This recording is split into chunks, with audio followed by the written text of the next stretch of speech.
porque nós ainda vamos celebrar a ceia e eu quero compartilhar essa mensagem com vocês.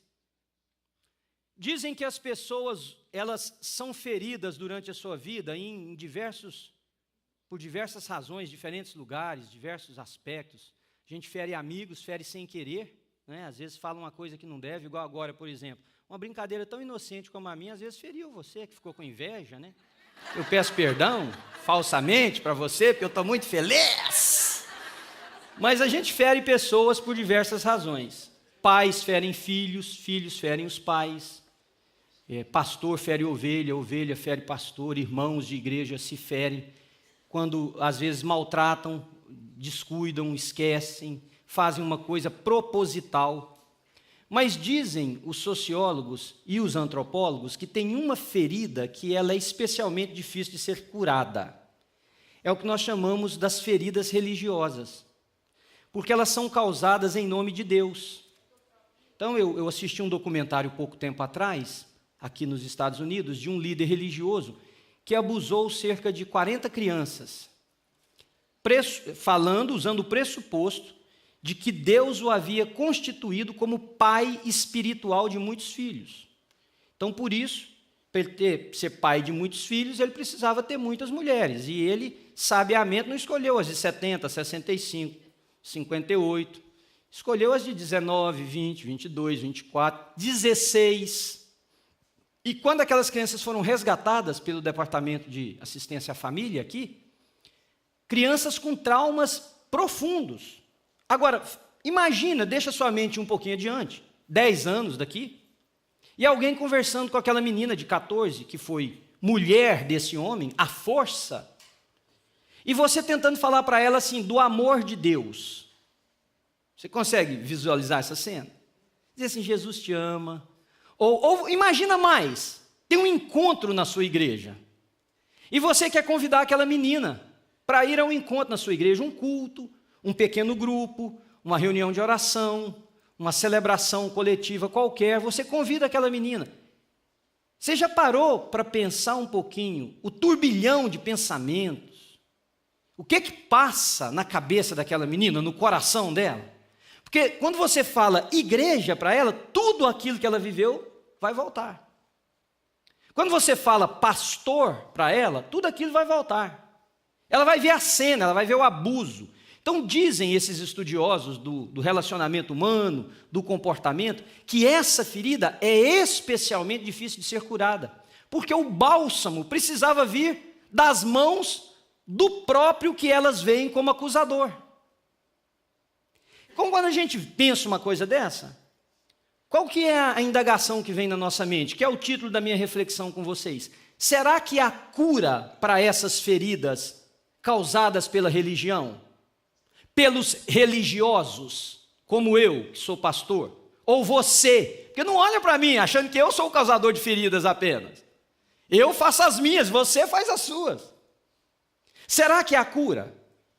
E aí pensando, orando, refletindo essa semana, eu entendi que essa cura só é possível se o verdadeiro sentido do Evangelho se instalar na vida de cada um dos filhos de Deus. Porque o Evangelho, o apóstolo Paulo mesmo disse que ele não se envergonhava do Evangelho, porque o Evangelho é o poder de Deus para a salvação, a transformação, e nós podemos acrescentar aqui, sem forçar as Escrituras, para a cura, para a restauração, para a motivação, para a alegria de todo aquele que crê no nome de Jesus. O Evangelho de Deus tem esse poder. E a pergunta é se você vive o Evangelho.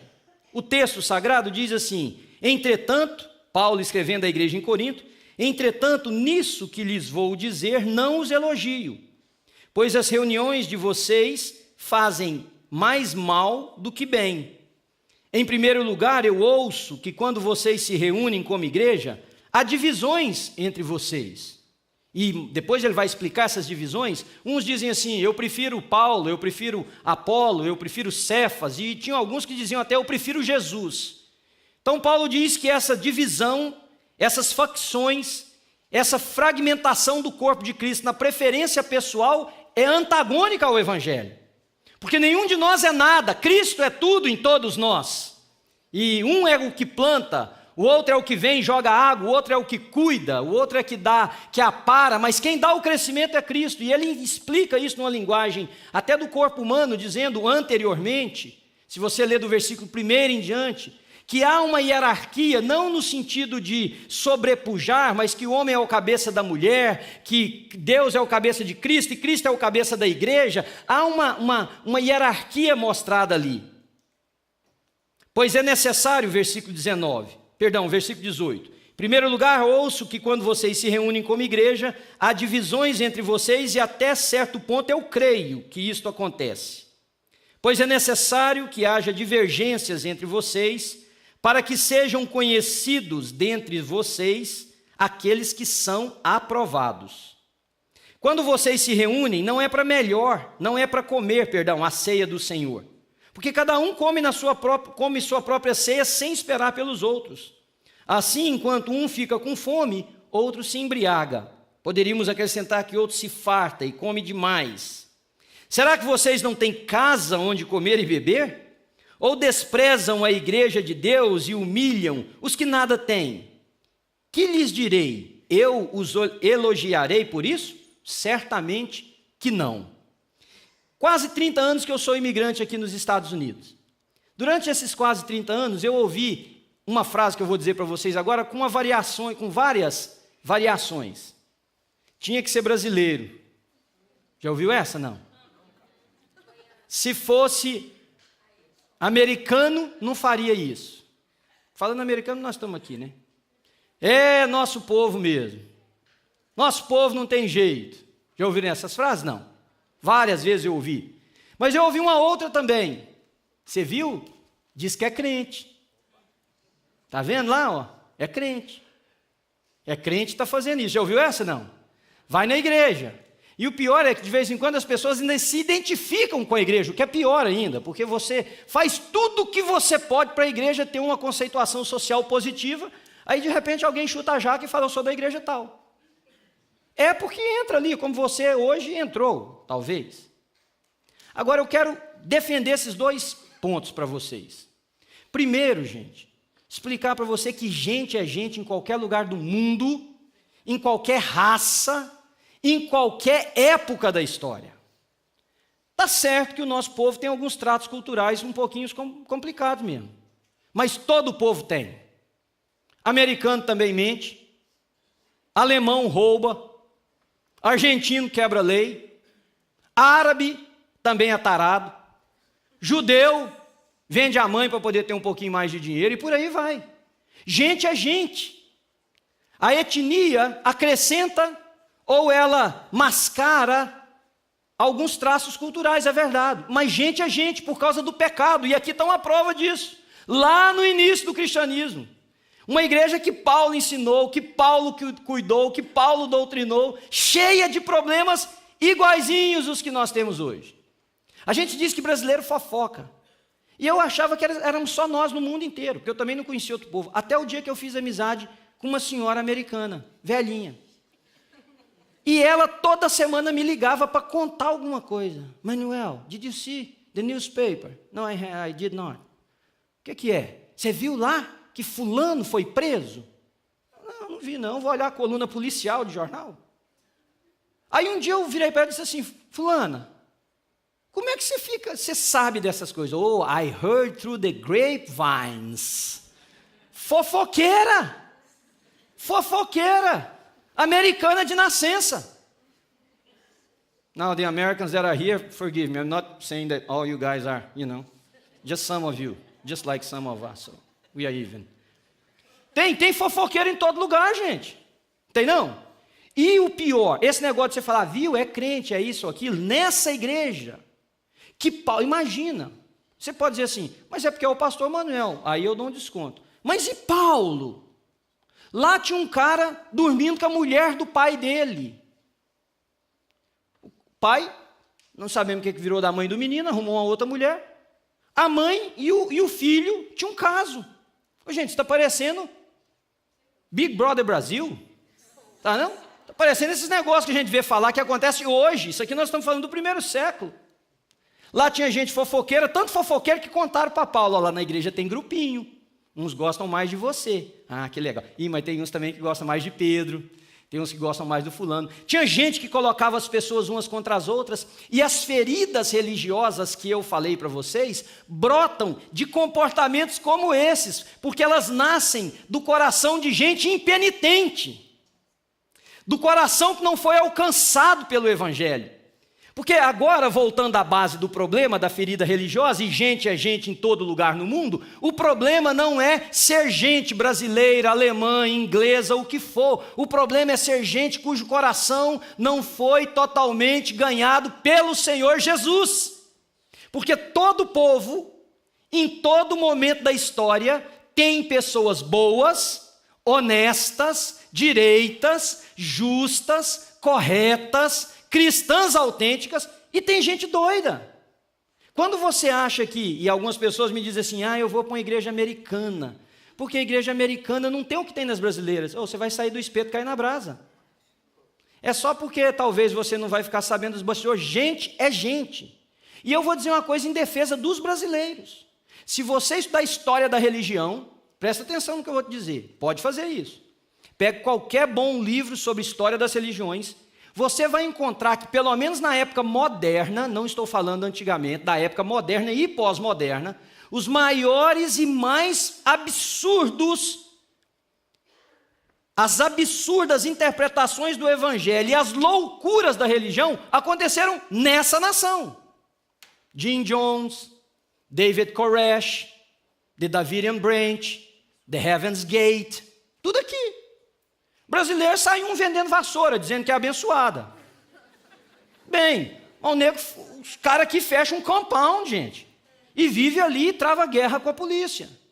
Então, agora, não tem erros lá? Demais. O problema não é lá ou aqui ou acolá. O problema não é se é em 2016, 1990 ou se será em 2025. Não. O problema é, será que Jesus Cristo vai ganhar o seu coração para transformar você em uma pessoa que não é fofoqueira, que não é maldizente, que é respeitosa, que é bondosa, que recebe ligação na hora do culto, atende, que ele vai ficar tocando, ele não para, que coloca as pessoas umas contra as outras, que tece comentário sobre os filhos ou os casais. Essa que é a pergunta.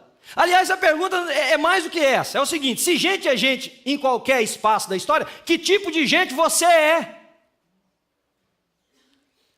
Que tipo de pessoa você é? Porque você pode ter certeza, se Jesus não ganhar o seu coração, e Ele não transformar a sua vida, você vai continuar perpetuando as feridas religiosas que têm matado centenas, se não milhares de pessoas. Esses encontros nossos aqui deveriam ser encontros não só inspiradores para a nossa fé, mas transformadores, porque a palavra de Deus é lida, ela é explicada, a gente aprende, e nós deveríamos sair daqui para viver algo completamente diferente.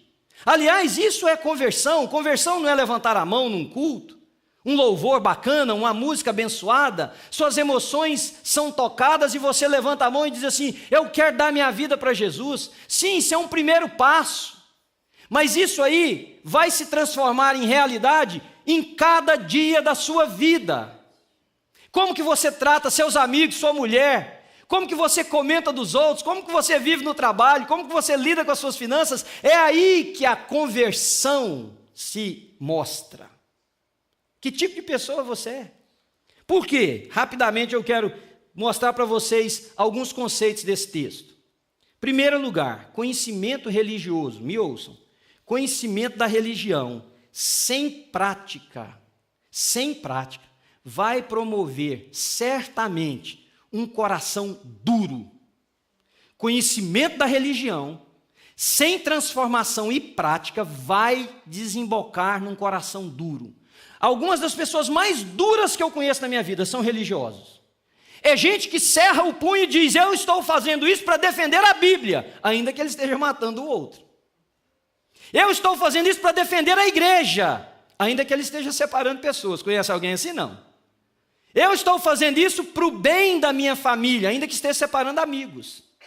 Mas engraçado que o conceito do evangelho não é de separação, não é de escolha, não é de preferência. O apóstolo Paulo disse assim: eu não posso elogiar vocês quando vocês se reúnem, se as reuniões de vocês estão fazendo mais mal do que bem. Você se reúne, ao invés de se tornar uma pessoa mais doce, você fica amarga, azeda. Ao invés de você tornar-se uma pessoa mais compreensível, você se torna mais julgadora. Ao invés de você sair da igreja com o coração mais maleável, você sai mais duro. Ao invés de você aceitar com mais facilidade os erros dos outros e tratá-los segundo a palavra de Deus, você sai com um esquema de como que você mata. Eu não posso elogiar vocês, diz o apóstolo Paulo, porque esse comportamento não tem nada a ver com o evangelho de Jesus. Diz amém para mim? Amém. Vocês estão tão caladinhos assim que eu estou preocupado. Comportamento que Paulo queria dizer para os irmãos que eles precisavam ter era o comportamento que era em sintonia com o evangelho. Bem-aventurados pacificadores, porque eles serão chamados filhos de Deus. Bem-aventurado não é o que põe um irmão contra outro na igreja, não é o que cria facções e diz eu prefiro fulano ou eu prefiro ciclano, não é o que agride com palavras. Pacificador é aquele que tenta tirar o ódio, é aquele que abaixa a chama, é o que dá amor liberalmente, é o que cuida com sensibilidade, é o que abre os braços, é aquele que vive de uma forma muito intensa, porque tem muita gente que já morreu e não sabe dentro das igrejas. Porque a morte, na minha opinião, ela acontece de duas maneiras. Uma delas, você vai para o cemitério. A outra delas, que na verdade para mim é o verdadeiro sentido da morte, porque para mim o verdadeiro sentido da morte não é o fato da vida ter encerrado. Porque tem gente que já morreu e ainda vive. Eu não sou espírita, não, me ouçam. E nem estou pensando em fantasma. Mas quando é que alguém que já morreu ainda vive? Quando você lembra daquela pessoa com saudade, com doçura, com ternura, quando a falta daquela pessoa parece deixar um vácuo no ambiente. Quando você ouve uma música, come uma comida, quando você ouve uma palavra e diz se parece com fulano ou com ciclano, aquela pessoa, na memória mais pura do nosso coração, ainda está viva. É a saudade que eterniza a vida no coração das pessoas. Tem gente que morre, que vai para o cemitério, mas continua viva, deixando um espaço de ensinamento, de bondade, de doçura. Imagine você, quem morre e os outros sequer se lembram do nome dele. Agora, tem gente viva que já morreu, na minha opinião, porque se morte é esquecimento, tem gente que é esquecida ainda quando viva, porque ela planta ódio, ela planta divergências, ela planta separação, ninguém se lembra, ou se lembra, quer esquecer. Esse é um verdadeiro defunto ambulante. Um verdadeiro defunto ambulante. Segundo conceito que eu quero te ensinar desse texto, que mesmo os problemas mais difíceis, e nenhum de nós aqui gosta de problema, nós queremos resolver e viver uma vida incólume das tempestades aí que tem, imune de todos os problemas, nós queremos passar pela vida num verdadeiro mar de rosas, sem nenhum espinho, só pétalas de preferência. Mas mesmo os problemas mais difíceis têm uma função muito importante no nosso meio. Tem uma função pedagógica e tem uma função distintiva. A função pedagógica é que nós aprendemos com os erros. Os verdadeiros filhos de Deus. Os filhos do diabo endurecem cada vez mais. Os filhos de Deus aprendem com os problemas. Se tornam pessoas mais humildes, mais quebrantadas. 2 filhos de Deus resolvendo um problema. Olha, eu te feri. Não, feriu mesmo. E feriu, e eu fiquei chateado. Por favor, me perdoe. Não era o que eu queria fazer. Me perdoe, eu falei sem pensar, não era o que eu pensava de você, foi um momento de burrice, me perdoe. O outro filho de Deus, não, eu te perdoo. E sabe, mesmo com a dificuldade, nós vamos reconstruir isso aqui. E demora o que demorar, vai ser bacana. E sabe o que eu posso dizer para vocês, usando uma frase da Bíblia? O segundo estágio talvez é melhor do que o primeiro. Nós temos um grande amigo dessa igreja, grande amigo, um dos grandes amigos meus, que vem aqui sempre. E a nossa amizade começou com um grande problema, quando ele esteve aqui na nossa igreja pela primeira vez, num mau entendimento entre eu, a nossa equipe de louvor, uma outra igreja que o trouxe, e quase que gerou uma zebra lascada. Hoje, um dos melhores amigos da nossa igreja. um crente e um ímpio, ou um filho do diabo conversando, eu te ofendi, me perdoe. Eu não perdoo.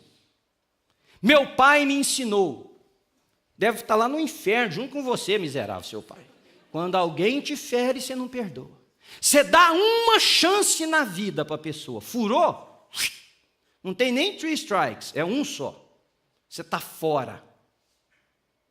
Isso tem nada a ver com Jesus de Nazaré, nada a ver, nada a ver. Então Paulo está dizendo no versículo 19, pois é necessário que haja divergências entre vocês, para que sejam conhecidos quais dentre vocês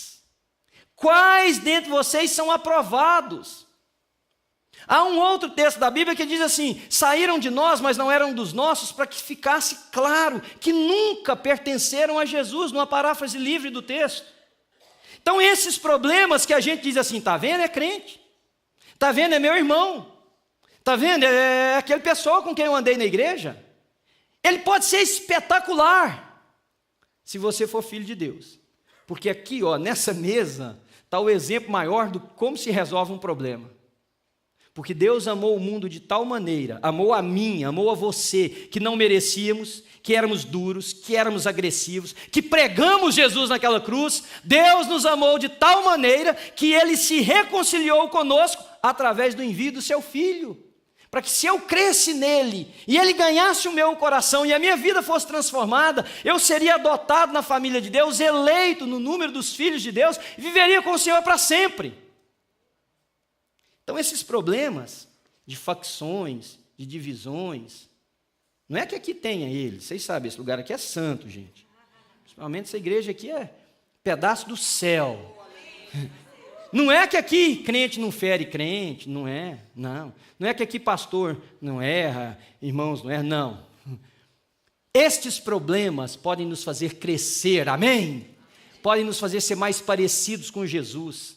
Podem nos fazer tornar homens e mulheres com o caráter de Cristo. Ou Ele vai simplesmente mostrar a pergunta que eu fiz para você no início. Que tipo de pessoa você é? Porque não adianta você tentar domar bode. Você vai levar coice. Falando uma linguagem bem da roça. Não adianta. Ovelha é pastoreada. Bode é tocado. Terceiro, e aí eu termino. Você precisa entender que reunião de gente e culto de pessoas convertidas são duas coisas completamente diferentes. Completamente diferentes. De irmãos que brigam. Um dia nós tivemos um culto aqui, ó, gente. O culto era à noite, aqui nessa igreja.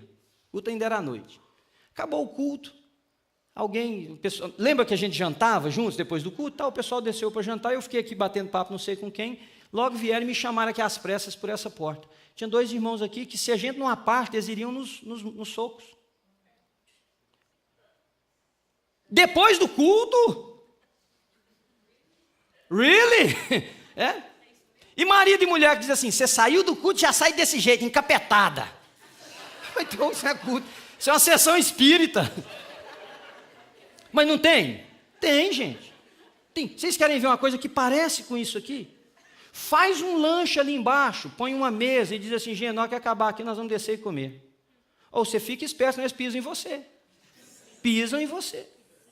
E a pessoa que vai à frente e põe o prato desse tamanho, tem uma fila de 180 atrás dele, o prato dele está desse tamanho, ele nem olha para a mesa, para a fila, para a mesa, para a fila, diminui. Não, importa sou eu comer. Gente é gente, não é não? Agora, tem uma diferença entre gente convertida e gente não convertida.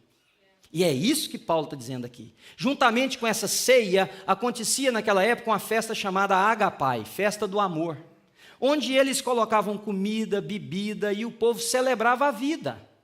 Só que na hora de comer, a turma passava adiante, vinha correndo, parecendo gente que eu conheço daqui, que eu vou até olhar para baixo agora, passava na frente, pegava tudo e comia tudo. E tinha os que diziam o seguinte, já que tem vinho, embebedemo-nos. Orelhudo, você não pode ter autocontrole? Já que tem comida, vamos comer para morrer. E naquela época, essa festa era tipo potluck. Cada um traz o que tem em casa. Os ricos traziam comida mais sofisticada, os pobres às vezes não traziam nada. Os ricos pensavam assim, eu que trouxe, ele não trouxe nada. Eu vou logo defender minha parte. Um dia eu vi duas irmãs brigando, modo de falar, discutindo ali embaixo, numa dessas comidas, que sobrou coisa demais. Eu falei, gente, levem para casa. Aí uma chegou lá e falou assim, eu quero o que eu trouxe. Dona, o que você trouxe já acabou. Pois é, comeram o meu e largaram dos outros. Como era para comer? Gente é gente. Se Jesus não ganhar o seu coração, você vai viver gente monstro o resto da sua vida. Veja o texto, versículo 20. Quando vocês se reúnem, não é para comer a ceia do Senhor.